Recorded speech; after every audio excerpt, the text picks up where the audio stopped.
You can do anything, Ethan. I'm so proud of you.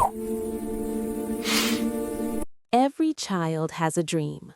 Some dream of flying planes, some dream of building amazing things, and some simply dream of a better tomorrow. This is the story of a boy named Ethan. Ethan was 10 years old. He lived in a small apartment in a busy American city with his father, Mark. Mark worked very hard. Some days he drove delivery trucks. Some days he fixed broken things. But no matter how tired he was, every evening he sat beside Ethan and asked one simple question. Son, what did you learn today? Life was not easy for them. Money was tight. Sometimes the fridge was almost empty. Sometimes the lights felt too dim. But one thing was always bright: hope. Ethan loved school. He loved books, numbers, and asking questions. But sometimes he felt different. Other kids had new shoes, new backpacks, shiny lunchboxes. Ethan had an old bag and a lunch made with love. One afternoon, after school, Ethan looked sad. Mark noticed. "What's wrong, champ?" he asked. Ethan hesitated, then said softly, "Dad, do dreams cost money?" Mark paused. Then he smiled and knelt down. "No, son," he said gently. "Dreams cost effort, and effort is free." That night, Mark couldn't sleep. He worried. Am I doing enough as a parent? Am I shaping my son the right way? The next weekend, Mark visited an old friend named Samuel. Samuel was a potter. His small workshop smelled of clay and earth.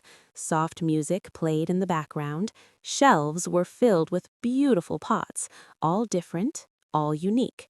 Mark shared his worries. Samuel listened quietly. Then he picked up a lump of wet clay and placed it on the spinning wheel. "Look closely," Samuel said. "Children are like this clay." The wheel began to spin.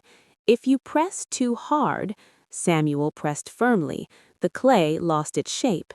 "It breaks," he said calmly. Then Samuel removed his hands completely, and if you don't guide it at all, the clay collapsed. It falls apart. Slowly, Samuel placed his hands back on the clay, gentle, patient, and focused. But when you shape it with patience, with love, and with care, the clay began to rise into something beautiful.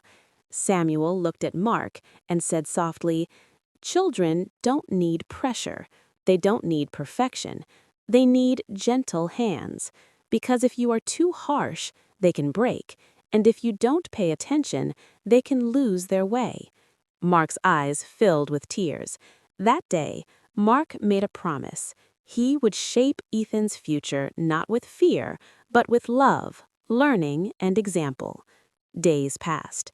Mark involved Ethan in small things: fixing broken shelves together, planning grocery lists, reading every night before bed. Ethan began to understand something powerful.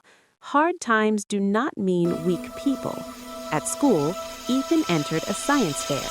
His project was simple: how everyday problems can be solved with smart ideas. He used recycled materials: cardboard, old wires, broken toys. Other kids had fancy projects. Ethan had belief. On the day of the fair, Ethan stood nervous. Mark leaned in and whispered, "No matter what happens, I'm proud of you." When the judges came, Ethan spoke clearly, confidently, honestly, and something amazing happened. He didn't win first place, he won respect.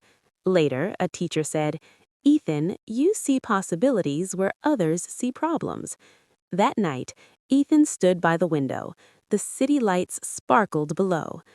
"Dad," he said, "I think I know what I want to be." Mark smiled. "What's that?" "Someone who never gives up." Mark hugged him tightly, because in that moment, both of them realized something important. Success is not about money, or trophies, or perfect lives.